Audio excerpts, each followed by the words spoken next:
Hey, y'all, it seems to me that Trump and MAGA like to alternate between being dangerously wrong about three primary groups of people: the transgendered, immigrants, and people who really like trains. And this week, it's autism's turn once again.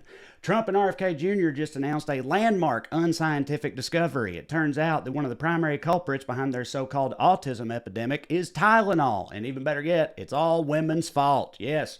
Turns out pregnant women using one of the most ubiquitous and trusted painkillers available to treat their minor pains is ruining everything. Thank God our fabulous leadership figured this out. For far too long now, the effects of Tylenol, perhaps the most common drug in American medicine cabinets for 75 years now, have been shrouded in mystery, but no longer. No, as soon as the announcement was made, we knew there could be no doubt. As soon as our brilliant president went in front of the American people and so eloquently stated, "No more take acetaminophen and only can good be," we knew this case had been cracked. Now, look, I've accepted I'm never going to understand these people. Like, you tell them, the consensus among doctors is that there's no causal link between Tylenol and autism. And they go, well, RFK Jr. said they're wrong.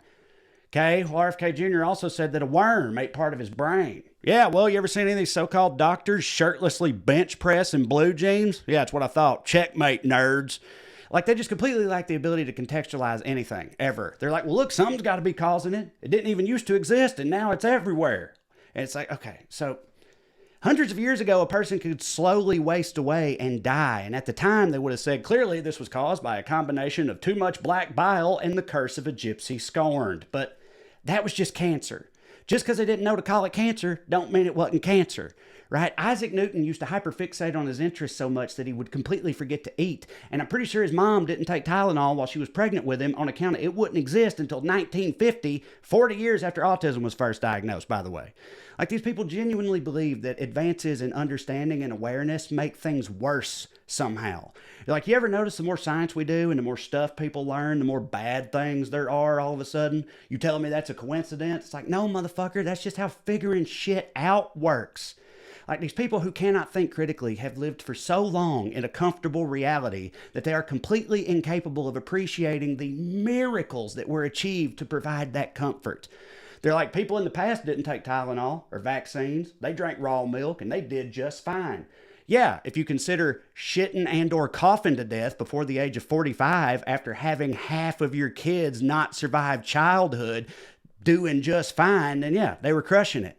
There's no cliche that I actually think works perfectly if we just revise it ever so slightly. And it goes, hard times create smart people. Smart people create good times. Good times create confident dipshits. Confident dipshits create hard times. Well, welcome to the end game, y'all. Love yins. YouTube, as with a great many things today, one of the most frustrating parts of this whole story to me is the fact that, like, seemingly legitimate facets of our mediascape can treat this as though it's anything other than pseudoscience at best. Doctors' consensus is that this isn't true. But depending on where you get your news, it may not say that. Let me show you what I'm talking about. Let's say, for example, Aunt Tammy sends you this article with this headline. From the People's Voice: Trump, vaccines and Tylenol are the main cause of autism, right? Well, if you love and trust Trump, you read that and you're like, I knew it.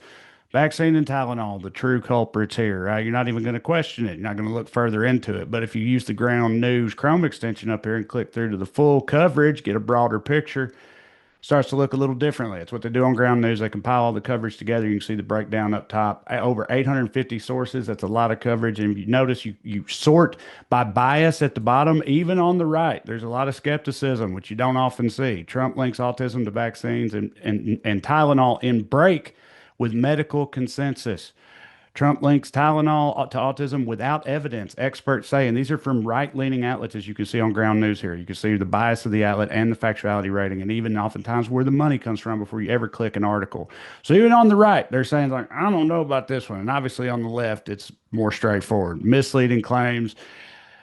Mothers are being blamed for autism once again. Take two Tylenol. Hope Trump goes away in the morning. So it's a little jokey out here. People not even taking it seriously on the left. And honestly, I can't say that I blame them. But you can see how differently the same information is covered on either side of the political spectrum, and especially on the far ends of that. And that's the kind of context you get from Ground News. That's why I've been working with them for more than a year now. They add context and transparency to the media. So you can scan that QR code there on the screen or follow along at ground.news/Trae. Now, they got a lot of other great features too, but the most important part is it just gives you the information you need to make your own informed decisions.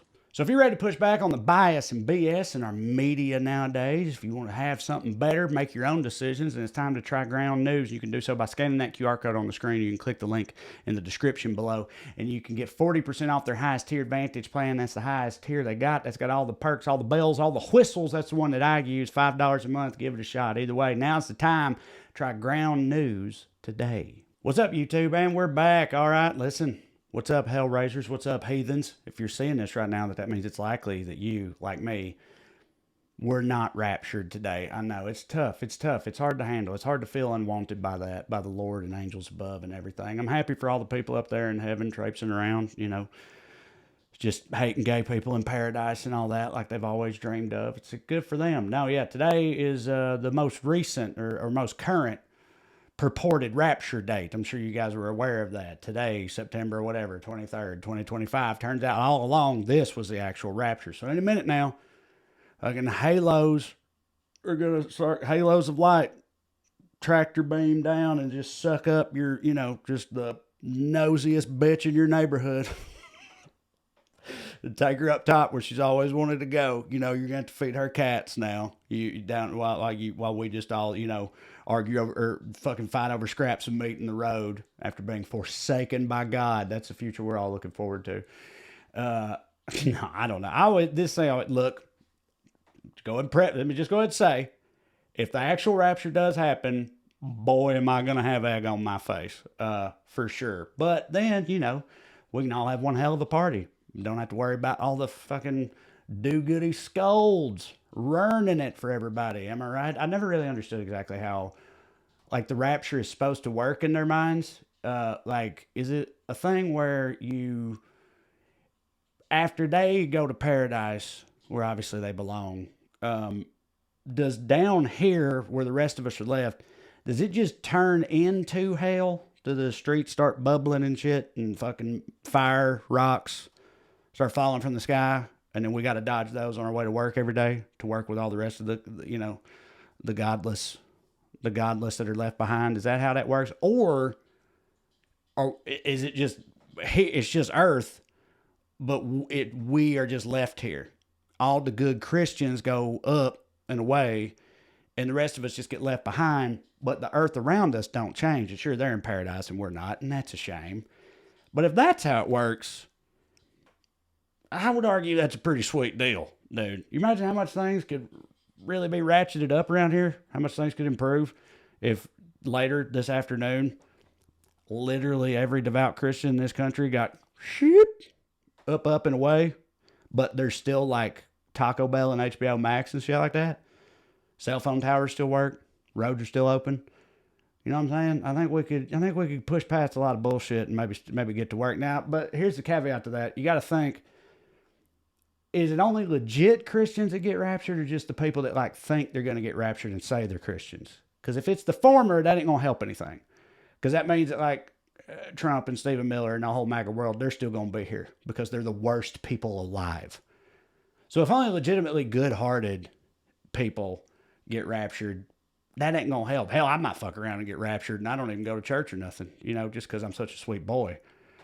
So I don't know, that, you know, that kind of changes things. But if it's just like, again, like Marsha Blackburn and them, the people who just mistreat everyone in their lives and just live permanently mired in pure hypocrisy and hatred and disdain, but profess to be devout, God-fearing Christians. If it's just those people that get slooped up, and the rest of us just get to hang out and just live life without them while they're up there, you know, annoying God and ruining all his family dinners and potlucks and stuff, then, I mean, I don't know, kind of bring on the rapture. That's kind of, if that's how it's going to work. I got a feeling, though, probably not going to happen. And then they're going to have to just move on to the next one. Never really understand how that works, too. They'll buy in. It's like, no, this is the one. I know all the previous ones that we've lived through, and I can think of at least 4 or 5 in my lifetime. They weren't the ones, and I did think they were going to be, but I realized as soon as they didn't happen, of course, they were never the ones. But this one, though, much like all the other previous next ones, this one current here, this is the one. But then when it isn't, how do you just shake that off and just be like, all right, well, next one will come around and I'll dive fully into that one too, without an ounce of self-awareness or anything like that. But either way, I'm assuming there will be no rapture today. And even if there is, maybe it'll be the good kind where things remain the same on earth, in which case y'all can continue to stick around, which I would appreciate. So in the meantime, thanks for watching. And I'm going to try to put these things up here on the screen. This is my special Trash Daddy. Watch it if you haven't already. Rewatch it if you have seen it. It's a fun time. Nice distraction for you. Click to subscribe to the channel. It's one of these two down here. It's you get all these videos and my stand-up clips and cooking videos and podcasts and all that silliness. And the other one, important one for me, TraeCrowder.com. It's my website where you can go see tour dates where I'm coming to do stand-up comedy live and in person. That's what I really do. So check them out. If I'm coming near you, get a ticket, come see me. It's a good time. If you like these, you like that. Either way, though, as long as you keep watching these silly little missives of mine, I'll keep pumping them out. I love you like chicken. Hang in there. See you. Bye.